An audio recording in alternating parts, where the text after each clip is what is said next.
After 13 years of torture, she escaped the cruel alien Baron and took refuge in a human's arms. The street outside the Dravara 7 Navigation Archive was nearly empty. A fine, cold rain blurred the outlines of the abandoned trade district, softening the harsh edges of broken windows and rusted signs.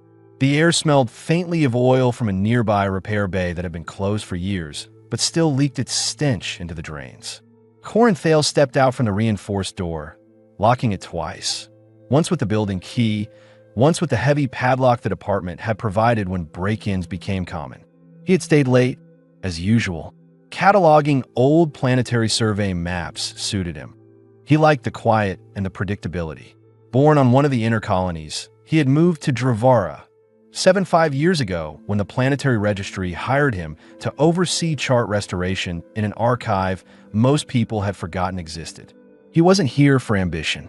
He was here to avoid attention, to live in a place where no one cared much about his past. His only mission now was to work, keep his apartment, and stay clear of trouble. He adjusted the strap of his bag and scanned the street before heading for the stairwell up to his flat. Rain gathered in the cracks of the cobblestones, glistening under a single, flickering street lamp. Something moved in the mouth of the alley across from him. At first, just a shadow against deeper shadow. Corin slowed. He had learned that sudden movement toward unknown shapes in this district could be read as aggression, so he stopped where he was. The shadow took one step forward. It became a figure, a woman. Her skin had the distinct violet tone of the Zerinialan bloodline, but there was nothing ceremonial or proud about the way she stood. Rainwater slicked her long, silver-white hair to her neck and shoulders. Her clothing, a crimson silk ceremonial wrap, was barely intact. It clung heavily to her body, torn high along her right thigh, one strap hanging loose over her arm. Her bare feet were cut, leaving faint red streaks on the whetstone. Corin's first instinct was to look away, give her space. But then he caught the way she swayed slightly, as though weighing her options and finding none she liked. From deeper in the alley came muffled laughter, male voices slightly slurred. The tone told him enough. Whoever they were, they had been following her, maybe mocking her escape. Her eyes found his gold, ringed in black. There was no plea in them, but there was calculation, the kind of quick assessment people made when they had learned to read danger in seconds. Corin raised his hands slightly, palms open. "You're bleeding," he said, keeping his tone low and even. "I know."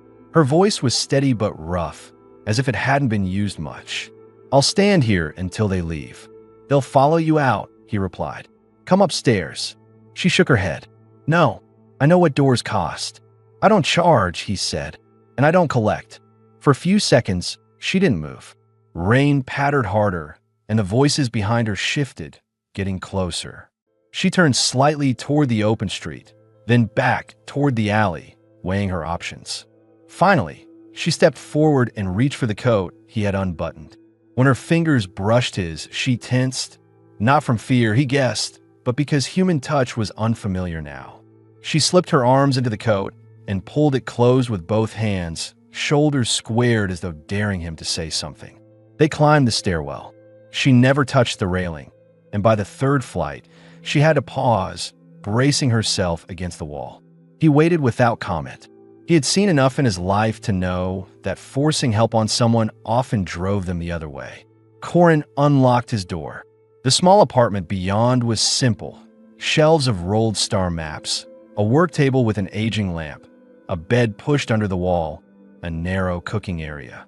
It smelled of old paper and faint coffee. She stepped inside and scanned the room, not for beauty or comfort, but for signs of danger. She noted the boots lined neatly by the door, the folded shirts on the shelf, the absence of any restraints or weapons. "Corinthale," he said, introducing himself. "Kareth." She gave no surname. She didn't sit. Her eyes tracked to the stove, where he poured soup into a bowl. She hesitated when he offered it, then watched as he tasted a spoonful himself before placing it in front of her. She took the chair nearest the wall, positioning herself so she could see both the door and the window. As she ate, slowly at first, then faster, He noticed the fine white scars on her forearms and ribs where the coat parted. Some were long and straight, some jagged. They weren't from accidents. He knew the rumors of the Baron of Tarvek. Few spoke of what went on in the estate on the hill, but the stories that slipped through were enough. 13 years, she would later tell him. 13 years inside. When she finished the soup, she set the spoon down neatly. "I won't be put out at dawn," she said. "You won't be put out at all," Corin replied. "If you want to leave, you leave on your terms." She studied him for a moment, then gave a short nod. He brought warm water for her feet. She refused at first, then relented when he made it clear it was just for cleaning the wounds. He worked carefully, removing glass splinters one by one. She didn't flinch, but her eyes stayed on his hands the entire time, checking for any sign of something more. When he finished, he handed her an old shirt. "Dry clothes," he said. "There's a lock on the bathroom door." She took it without a word and went inside. The sound of running water filled the apartment. When she came out, her hair was combed through with her fingers, the shirt hanging to her mid-thigh. She chose the chair again, not the bed. "You can sleep there," Corin said. "I'll keep watch," she answered. He didn't argue. He lay down, knowing she wouldn't sleep until she was ready. As the rain drummed against the window, Kareth sat in the chair, scanning the quiet room. For now, she had a door that closed, a man who didn't smile in the wrong way, and space to decide what came next. It wasn't freedom, not yet, but it was the first place in years where she could choose when to move. The rain had eased by morning, replaced with a gray light that flattened the streets outside and blurred the outlines of the abandoned storefronts. Corin woke to the quiet scrape of a chair leg on the floor. Kareth was still in the same shirt he had given her, the hem brushing her bare thighs, her hair pulled to one side in a loose knot. She was moving slowly, checking the locks on the windows, the placement of his boots, the view from each angle of the apartment. "You didn't sleep," he said, voice still low from the night. She looked at him, not startled, just aware that he had noticed. "I slept enough." "Which means none at all," he replied, sitting up. "If you're staying here for a while, that has to change." Her eyes flicked toward the door. "I'm not staying. Not like that. I leave when I decide to." "You made that clear," he said, standing. "But you won't make it far if you can't walk." He gestured toward her feet. The swelling had gone down slightly, but the cuts were still open. She didn't answer, which was her way of telling him she wasn't ready to agree, but wouldn't argue either. Corin went to the small stove, heating water for tea. He didn't push questions at her, but there were too many gaps in what little she told him. How she got through the city without being stopped, what had happened the night before, why she had risked walking into a human's door after 13 years under someone like the Baron. He knew she expected those questions, but he also knew that if he asked too soon, she would lock down and give him nothing. Kareth moved to the table, standing rather than sitting, scanning the room again. "You live alone?" "Yes." "No family here?" "No family anywhere," he said simply. That seemed to register with her. She stopped scanning the shelves and studied him instead. "Then why help me?" Corin poured tea into 2 cups. "Because someone should have." She looked at the steam rising from her cup but didn't touch it. "And if I had been followed? If someone came to your door for me?" "I'd tell them you're not here," he said, "and I wouldn't let them in." Her gaze narrowed slightly, not in suspicion, but in calculation. Most men would say that because they want something. "I don't believe in charity." "I don't either," Corin said. "I believe in deciding who I let inside my door. You're here because I chose that, not because I expect you to make it worth my while." She absorbed that, no expression giving away whether she believed him entirely. Finally, she pulled the chair out and sat, her posture still upright, her bare feet tucked back under the chair as if she didn't want to show the wounds again. He pushed her cup toward her. "Drink. It's not a test." She took a small sip, eyes on him the whole time. The silence between them wasn't hostile, but it was layered with things unsaid. Corin knew if he didn't address at least one of the missing pieces from last night, it would hang over both of them. "The men in the alley," he said. "Did they follow you from Tarvek Hill?" Her shoulders tensed almost imperceptibly at the name. "They were there when I left. They are dockhands, not guards. Drunk enough to think I was entertainment. Not drunk enough to be slow." "You walked all the way from the hill to here," he said. It wasn't a question. I ran most of it, she corrected, as if the detail mattered. I've been invisible a long time, Corn. It's how I survived him. Him. She didn't say the Baron's name again, but it didn't need repeating. What do you need right now? Corn asked. Her answer came quickly. Shoes. Food I can carry. And something I can use if someone tries to stop me. He considered it. I can help with 2 of those. I don't keep weapons here. She gave a faint, humorless smile. I don't need weapons. I just need something sharp enough to change someone's mind. That told him more than any direct confession would have. She didn't want protection.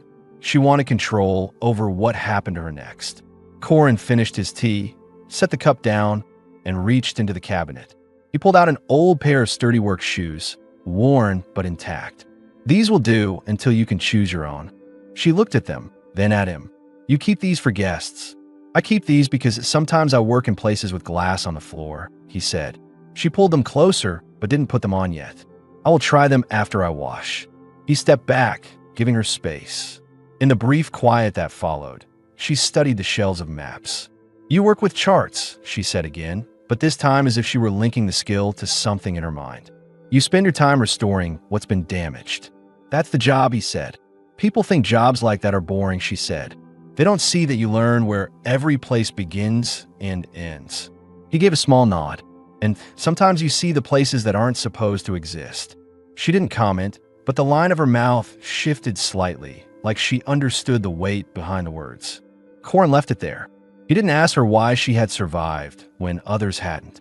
He didn't ask what it had cost her to make it to his door. Those questions would come later when she decided to answer them without turning them into weapons against herself. For now, he poured more tea and slid it across the table. You can stay until you decide. No clock running, no death. She held his gaze for several seconds, then finally took the shoes and set them on the floor beside her. Then I'll stay until I decide, she said. And for the first time since she'd stepped into the light of the street lamp the night before, her shoulders eased just enough for him to notice. The rain had stopped by midday, leaving the air heavy and cool. The streets below Corin's apartment were almost quiet, except for the occasional clatter of metal from the dock's 2 districts over. Kareth sat at the table, her bare feet resting near the work shoes he'd given her. She hadn't put them on yet. Instead, she was examining them closely, running her fingertips along the worn leather as if trying to decide whether accepting them meant something she couldn't take back. You can try them on, Corin said from the small counter, where he was slicing bread. I will, she replied. After I finish thinking about the shoes, about whether wearing them means I stay here longer than I want. Corin placed 2 plates on the table. Wearing them means you can walk without cutting your feet again. Nothing else. She studied his face, searching for signs of hidden meaning, but found none. Her eyes shifted to the food, bread, boiled eggs, some dried fruit. You keep more food here than a man who lives alone usually does. I've had visitors before, Corin said. She tilted her head slightly. And did they leave in the morning? He sat opposite her. Some stayed. Some didn't. Kareth broke a piece of bread, chewing slowly. She didn't seem convinced by his answer, but she let it go. Do you ever ask where they came from? Only if they want to tell me, Corin replied. Her gaze fixed on him for a moment, then drifted toward the window. She took another bite, swallowed, and asked, Do you want to know where I came from? Yes, he said, but not if telling me costs you more than keeping it. The pause that followed was long enough for him to think she might drop the subject entirely. Then she spoke. 13 years in the Baron's estate. I was taken there when I was 17. At first, I was meant to serve as a ceremonial aide for his guests. Then I became something else to him. Something he didn't name, but everyone understood. Corin didn't interrupt. I learned his moods. I learned how to speak so he'd forget I existed when I needed him to. I learned to watch the way his guards breathed, the way they held their weapons, the times they'd break formation. That's how I knew I could leave last night. Corin kept his voice even. You planned it for a long time. I planned it for years, she said, finishing the bread. I just never thought I'd find an unlocked door that didn't lead to another prison. You think this is another prison? He asked. Her eyes met his. I think I need to wait before deciding what this is. He didn't push. Instead, he reached for the small tin of antiseptic salve and set it on the table. If you're going to put the shoes on, use this first. It'll keep the cuts from getting worse. Kareth eyed the tin, then him. You treat me like a person you expect to see again. That's because I do, Corin said. Her expression didn't change, but her posture shifted just slightly, less rigid, less ready to spring toward the door. She opened the tin, applied the salve without flinching, and pulled the shoes onto her feet. They were a little big, but she laced them tight. You said earlier you've had visitors before, she said, standing and testing her balance in the shoes. Were they all women? No, Corin answered, leaning back in his chair. Some were friends from the registry office. One was an old shipmate from before I came here. And me? What am I? That's for you to decide, he said. Her eyes stayed on him for a long moment before she turned away, looking out the window toward the gray skyline. You don't talk like other men. Is that good or bad? I haven't decided, she said, moving toward the door. Where are you going? Nowhere far, she answered. I need to see if I can walk in these. She paused at the threshold. If I come back, it's because I choose to. If I don't, you don't follow. You already made that rule, Corin reminded her. She gave the smallest nod and stepped out into the hallway. Corin stayed at the table, listening to the sound of her footsteps fading down the stairs. He didn't know if she'd return, but he had a sense she would. Not because she trusted him, not yet, but because she had looked out that window and seen how empty Dravara 7 really was for someone alone. Outside, Kareth walked slowly along the street, each step measured. Her eyes scanned every doorway, every passing figure. She didn't look back toward the building until she reached the corner. She stood there for a few seconds, as if weighing the world beyond against the safety, however temporary, she'd found upstairs. Then she turned back the way she'd come. When she re-entered the apartment, Corin didn't comment. He just moved the chair slightly closer to the stove. Tea's still hot, he said. Kareth sat, this time without the posture of someone ready to bolt. Then I'll stay. For now. And in that moment, he knew she'd begun to see this place as something more than just a stop between escapes. The next morning came without rain, but the sky stayed the same flat gray, the kind that made Dravara 7 streets feel like they existed under a lid. Corin was at the table, reviewing a damaged navigation chart under the soft lamplight, when Kareth emerged from the bathroom. Her silver-white hair was damp, combed back loosely, and she wore the same shirt as before with the hem brushing her mid-thigh. She moved with less stiffness, though her feet still favored the balls instead of the heels, avoiding the deeper cuts. She glanced at the maps spread out before him. You work before eating? I work when I'm awake, Corin said without looking up. She walked closer, leaning her hands on the table's edge. You repair what other people throw away. That's the job, he replied. Most of these maps are from survey missions that were never completed. I put the data back together so someone else can use it. Her eyes lingered on the chart, tracing the fine lines and faded notations. You don't like waste. It's not about waste, he said. It's about keeping something useful alive.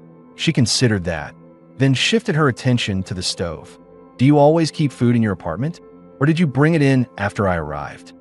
Corin looked at her, recognizing the question for what it was, not about food, but about whether he had anticipated her staying. I always keep enough for a few days. It's easier than making trips to the market. Her expression didn't give away whether that answer satisfied her. She pulled the shoes from beside the door and sat to lace them, still tightening them enough to keep her feet steady. When she stood, she didn't test them in silence as before. She walked directly to the window and looked down at the street. You said you've had visitors before, she began, picking up the thread from yesterday. Why didn't they stay? Some didn't want to, Corin said. Some stayed until they had somewhere else to go. And you? You never asked them to. No, he replied. I've learned that asking someone to stay can make them leave faster.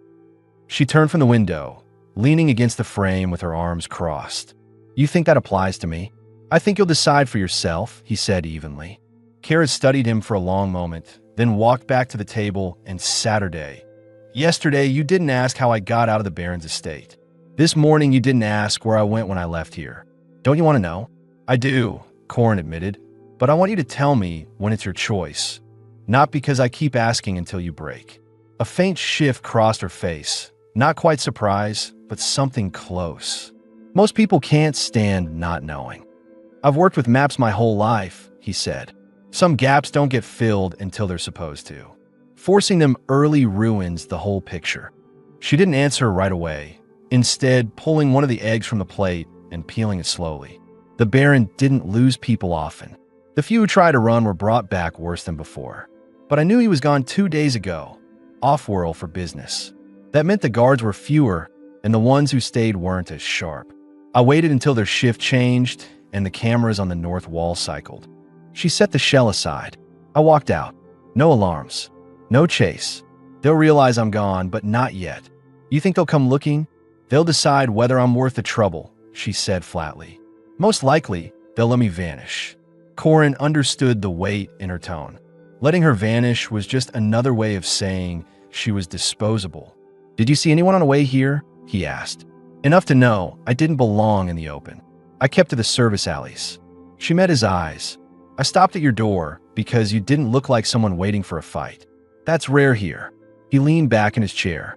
And if I had been, I would have kept walking, she said simply. They ate in silence for a while, the kind of quiet that didn't feel strained. When they finished, Corin stood and pulled a small cloth bundle from shelf. Bandages, he said, for your feet when you go out again. Kareth took them without argument. I'll go to the market today, she said. Bring back what I need. Need, Corin repeated. Not want. Want can wait, she replied, slipping the bundle into the coat pocket she'd left hanging by the door. Before she stepped out, she hesitated. If I'm not back before dark, don't wait for me. I'll leave the door unlocked until midnight, he said. She studied him for a moment longer, then left. The door closed quietly behind her. Corin sat back at the table, looking at the half-finished chart. He realized that despite her rules and her guarded tone, she had started giving him pieces of her story without him asking. Small pieces, but enough to tell him she hadn't completely decided to disappear. Hours later, when she returned, the coat she wore was dusted with faint grit from the market roads. She carried a small cloth sack, bread, dried meat, a sealed jar of water. She placed them on the counter without explanation. You bought more than you can eat in one day, Corin observed. Her voice was steady. That's the point. I don't want to leave this district again for a while. It was the closest she had come to admitting she intended to stay longer. And he didn't say so out loud, but it was enough for him to know she was beginning to see this place, and maybe him, as something that could last. By the third morning, the rhythm of the apartment had shifted. It wasn't something either of them spoke about, but it was there, the way Kareth now moved from the table to the stove without waiting for him to offer, the way Corin had started leaving the second cup out beside his own without asking if she wanted tea. Small adjustments that didn't feel permanent yet, but felt like the beginnings of something stable.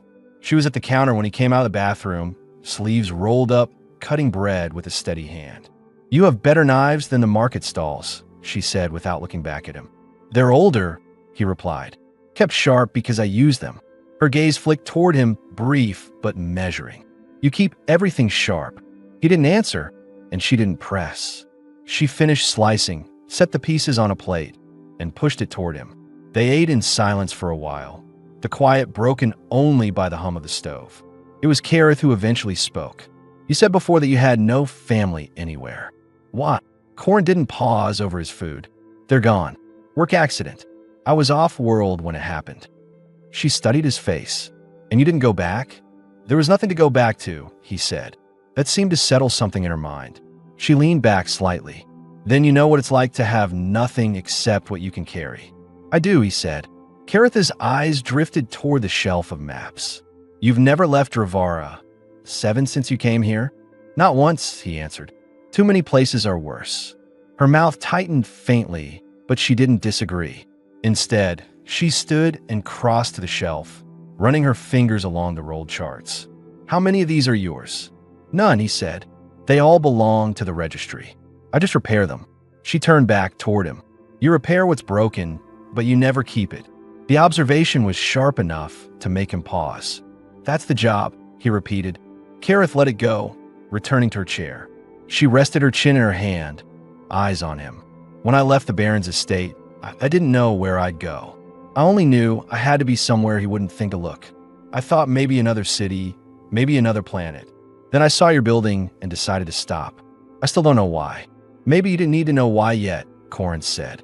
Maybe, she agreed, though her tone suggested she wasn't entirely convinced. Later that afternoon, she surprised him by asking, "What do you do after work?" "Here." "Yes." "I read. Work on the charts. Sometimes I just watch the street." "That's it. That's enough," he said. She gave a small, almost amused shake of her head. "You don't waste words, do you?" "I don't see the point," he said. "Most people use too many." She didn't comment, but he noticed she stayed closer to the table after that, occasionally glancing toward him when she thought he wasn't looking. By evening, the air had cooled enough for them to keep the windows closed. Kareth moved the chair closer to the stove without asking, the heat catching the damp ends of her hair.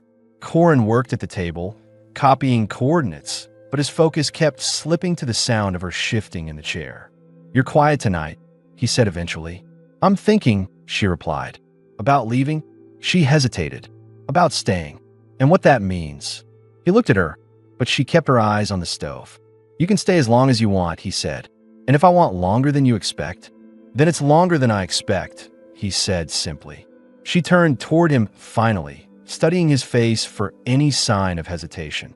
Finding none, she looked away again, as if the answer had been enough for now. It was a small shift, but he recognized it for what it was. The first time she had allowed the idea of staying to be spoken out loud without pulling it back. The following day was unusually still for Dravara 7. No wind rattled the loose, guttering outside, and the usual clatter from the docks was absent. Corin worked at the table, a half-restored map spread across the worn surface, when Kareth moved from her usual chair to stand beside him. She didn't announce herself, just leaned forward slightly, her hair falling over her shoulder as she studied the chart. "This one is different," she said. "It's older," he replied, keeping his eyes on the delicate ink lines. The coordinates were logged before half the colonies even existed. Her fingers brushed the edge of the parchment. "And you can make sense of it with time," he said. She stayed there, close enough that he could feel the faint warmth radiating from her. Normally, she kept a measured distance, careful not to stand where he could touch her without permission. This time, she didn't move away when his arm shifted slightly to adjust the map. "What's there?" she asked, pointing at a faint cluster of symbols. "A set of relay stations, or what's left of them." Kareth was quiet for a moment, then asked, "Did you ever want to see the places on these maps?" "I used to," he admitted. "Not anymore." "Why not?" "Travel changes things. Not always for the better." She considered that, then stepped around the table to his other side. Her hip brushed the edge of the chair as she passed, closer than necessary, but still casual enough to seem unplanned. He caught the flicker of her eyes toward him when she settled beside him, and he understood it wasn't accidental at all. This was her testing the space, seeing if it was safe. He kept his voice even. "Want to try?" "Try what?" "Filling in one of the missing sections," he said, sliding a thin pen toward her. Her gaze lingered on it, then on him before she sat. She picked up the pen, her fingers brushing his as she did. No flinch this time. The contact was brief, but it stayed with him. She worked carefully, copying his precise movements. When the pen slipped, smudging a small line, she frowned. "You don't like mistakes." "They happen," he said. "You correct them and keep going." Her eyes lifted to his. "You really believe that?" "I wouldn't be here if I didn't." For a few seconds, neither moved. Then she set the pen down, pushing the chart slightly toward him. "You finish it," she said. Corin nodded, taking the pen back without breaking eye contact. She stayed beside him, watching as he smoothed the smudge into a cleaner mark. Her shoulder was close enough that their sleeves touched lightly whenever he shifted position. She didn't pull away. Later, when he stood to make tea, she followed him into the narrow kitchen space. The apartment wasn't large, and the two of them in that space meant every movement brushed an elbow or arm. She didn't avoid it. "You move quietly," she said, watching him fill the kettle. "So do you," he replied. "It's useful," she said simply. The kettle began to hum. She leaned back against the counter, crossing her arms. When I was in the estate, I used to imagine what it would be like to stand in a kitchen like this and not be waiting for someone to call me away. I thought it would feel like freedom. Now it just feels strange. You'll get used to it, Corin said. I don't know if I want to get used to it, she admitted. Getting used to things makes you forget they can be taken away. He poured the tea, setting one cup beside her. Or it makes you realize they're worth keeping. She didn't answer right away, just took the cup, her fingers brushing his again as she did. This time, the contact lingered a fraction longer than it needed to. They drank in silence, standing in the small kitchen, close enough that the stillness between them felt heavier than the quiet outside. It wasn't the kind of closeness that demanded anything. It was the kind that waited to see what would happen next. When she finally moved back toward the table, she glanced over her shoulder. "Tomorrow, show me another map," she said. And for the first time since she had arrived, her voice didn't sound like she was preparing to leave. The next day brought a weak morning light through the narrow windows, painting the apartment in muted shades of gray and pale gold. Corin was already awake, checking a batch of old data files on his terminal, when Kareth stepped out from the bathroom. Her hair was damp again, loose over her shoulders, the ends curling slightly from the moisture. She was still wearing the oversized shirt, but now it hung differently. One sleeve pushed up above her elbow, the other slipping low enough to reveal the faint slope of an old scar along her upper arm. She didn't comment on the work he was doing. Instead, she walked to the shelf where the maps were stored, scanning the rolled parchments with slow, deliberate movements. "Which one shows the farthest place you've ever repaired?" she asked. Corin glanced over. A survey of the Orin Belt. Half the relay stations there are gone now. She pulled it from the shelf, carried it to the table, and unrolled it carefully. "Show me where you would go if you could leave here tomorrow." He leaned over the map, pointing to a small cluster of systems on the edge of the chart. "Here, quiet sector. No heavy traffic, no military routes." Her eyes followed his finger. "And if I asked you to take me there?"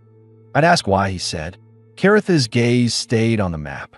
"Because I want to see what it feels like to be somewhere no one knows my name." He watched her closely. "You can have that here. No one here knows you." "That's different," she said. "Here I'm still close enough for him to send someone if he decides to." Corin leaned back slightly. "Do you believe he will?" Her jaw tightened. "I don't know. That's the part that keeps me awake." She rolled the map back up and placed it on the table, but she didn't step away. Instead, she leaned against the edge, her hands resting on either side of the parchment. "You've been waiting for me to decide if I'm staying. I think I've already decided, but I need to know something first." He kept his voice steady. "What? When you let me in that first night, was it because you thought I needed help, or because you saw me as someone to keep?"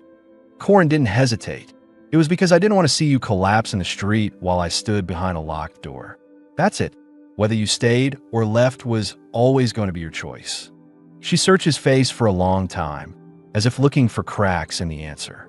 Finding none, her shoulders eased, though only slightly. "No one's ever said it like that before. You've been told the opposite too many times," he said. Kareth looked away then toward the window. "When I was inside the estate, I used to make rules for myself. Rules that kept me alive. Never sleep too deeply. Never eat the first thing you're given. Never believe a man when he says you're safe." She looked back at him. "You've already broken that last rule." Corin didn't move. "Do you want me to fix that?" She shook her head slowly. "No, I think I want to see what happens if I let it break." There was a stillness after she said it, the kind that carried weight. She stepped away from the table, moving toward the chair by the stove, but stopped halfway and turned back. "I don't want to talk anymore today. I just want to sit where I can see the door and know it won't open unless I say so." "Then sit," Corin said. She did, curling one leg beneath her, the shirt falling loosely over her thigh. He returned to his work at the table, but his attention kept drifting toward her. Her eyes stayed on the door for a long time, but eventually they closed. Not the alert, half-sleep she'd used before, but something closer to real rest. For the first time since she had arrived, Kareth had chosen to sleep in the same room as him, without keeping a barrier between them. It wasn't a spoken admission of trust, but it didn't need to be. The NXT morning came without the gray heaviness of the previous days. Light slipped between the blinds in thin, bright lines, cutting across the table where Corin sat drinking tea. Kareth was still in the chair by the stove, knees drawn up beneath the oversized shirt. Her hair was loose, falling over her shoulder in a soft wave, and for once, she wasn't watching the door. When she stirred, her eyes went not to the exit, but to him. "You didn't leave while I slept," she said, her voice quiet but certain. "You'd notice if I did," he replied. Her gaze held his. "I would." She stood, barefoot, and walked to the table. The tension in her movements was different now. Not the coiled readiness of someone expecting to run, but the careful pacing of someone making a decision they won't take back. She sat across from him, hands flat on the table. "I'm staying." Corin didn't let the moment pass without clarity. "For how long?" "Not until I feel safe," she said, shaking her head slightly. "Because I already do. I'm staying because I want to." He studied her, not questioning the words, just taking in how they changed her posture. The guarded lines in her shoulders were softer. Her voice no longer carried that subtle edge of measuring every sentence for weakness. "What about the Baron?" Corin asked. "If he comes looking..." "He won't," she said firmly. "And if he does, he won't find the same woman he kept. That part of me is gone." They ate breakfast together without the usual pauses. Conversation came easier now. Small things about the weather, the sound of the street below, the stray cat that kept circling the dumpster across the way. Every so often, she'd glance at him, not in suspicion, but in quiet acknowledgement. When the plates were cleared, she walked to the shelf of maps, pulling one at random. She carried it to the table, unrolling it with care. "Show me something," she said. Corin leaned over the chart, pointing to a set of small markings near the edge. "These are uncharted islands on one of the water worlds. Nobody's landed there in decades." She traced the markings with her fingertip. "Then we'll add them to the list." "What list?" "The list of places we might see together," she said without hesitation. It was the first time she had spoken of a future that included both of them.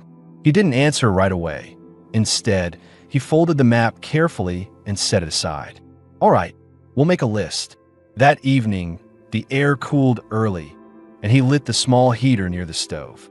Kareth pulled her chair closer to his, not on the other side of the table, but beside him. She didn't say anything, just sat close enough that their arms brushed whenever one of them shifted. After a while, she leaned back, eyes half closed. "I used to think I'd never sit like this. Not with anyone. Not without wondering what they wanted from me." She opened her eyes again, looking at him. "You never asked for anything." "I didn't need to," Corin said. Kareth reached for his hand, then, slowly, deliberately, as if giving him time to pull away. He didn't. Her fingers curled over his, warm and sure. The quiet between them wasn't something to be filled anymore. It was something to be kept. Outside, the city kept its distance, the noise of the docks faint and far away. Inside, the door stayed shut, the lights low, and for the first time in 13 years, Kareth felt certain of where she would wake tomorrow. And Corin, who had built a life around keeping things from falling apart, knew he'd found something he didn't need to fix, only keep. It had been several weeks since Kareth had made her decision to stay. The days had settled into something steady. Corin's work at the table, Kareth's quiet movements around the apartment, shared meals that no longer carried the weight of suspicion. The city outside remained the same, gray, worn, indifferent, but inside, the air was warmer, lighter. That morning, sunlight managed to break through the narrow windows, casting long bars of gold across the floor. Corin was by the stove, turning bread in a pan, when Kareth stepped out from the bedroom. She had been using it more often now, alternating between the bed and the chair by the stove, but last night she had slept beside him without hesitation. Her hair was loose, catching the light, and she was wearing one of his shirts, the hem brushing the top of her thighs.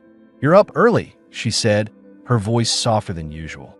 "You were sleeping too well," he answered, glancing over his shoulder. "Didn't want to wake you." She moved to stand beside him, leaning against the counter. "I still hear the streets sometimes in my sleep," she admitted. "But when I wake up here, it's different. It doesn't feel like I need to move." "That's the idea," Corin said. Breakfast was unhurried. They talked about nothing urgent, The market, the weather, a delivery of old charts he expected in the next week. After eating, Kareth stood by the window, watching a stray cat pick its way across the roof across the street. "We could take the maps to the outer district today," she suggested. He shook his head slightly. "Tomorrow. Today, we're not doing anything that takes us out of this room." She looked over her shoulder at him, curious. "Because you decided it? Or because you think I need it?" "Because I want it," he said plainly. Her mouth curved faintly at that, but she didn't answer. Instead, she stepped away from the window and came to stand in front of him. Her hands rested lightly on his chest at first, her eyes searching his face for any flicker of uncertainty. There wasn't any. When she kissed him, it was deliberate. No hesitation, no testing. His hands came up slowly, one settling at her waist, the other brushing along her back. The first few seconds were steady, almost measured, but then her grip on his shirt tightened, pulling him closer. Kareth had always guarded her space, always moved with the kind of precision that kept people at a distance. Now there was none of that. She pressed against him fully, her body warm against his, her breath quickening between kisses. Corin guided her backward toward the table, moving slowly enough to give her every chance to stop. She didn't. When her back touched the edge, she hooked a hand around his neck, keeping him close. Her other hand slid down his arm, fingers curling around his wrist before guiding his palm to her hip. His touch there was careful at first, the way it had been since she'd arrived, but she shifted against him in a way that told him she didn't want careful anymore. Not tonight. The shirt she wore slipped off one shoulder, exposing the faint lines of old scars against the smooth curve of her skin. He brushed his fingertips there, not as a question, but as an acknowledgement, and she met his eyes briefly before leaning in to kiss him again. The kiss deepened, and her hands moved over his back, pulling him tighter against her. When they moved toward the bed, it wasn't hurried. Every step felt deliberate, like they were crossing something that had been waiting for them both. The rest of the night was unbroken by words. Only the sound of their breathing, the soft shift of the sheets, and the closeness that neither of them had allowed themselves with anyone else for a long time. Later, lying together in the quiet, Kareth's head rested against his shoulder, her arm draped across his chest. The window was open just enough to let in the faintest trace of cool air from the street. She shifted slightly, eyes half closed, and said, "You know I'm not leaving now, don't you?" Corin turned his head toward her. "I knew before you did." She gave a quiet, almost amused breath. "Then you waited a long time to hear me say it." "It was worth it," he replied. Outside, the city moved on in its usual indifferent way. Inside, neither of them cared. They had built something here that wasn't fragile anymore. And for the first time, neither Kareth nor Corin was thinking about how long it would last. Only that it would.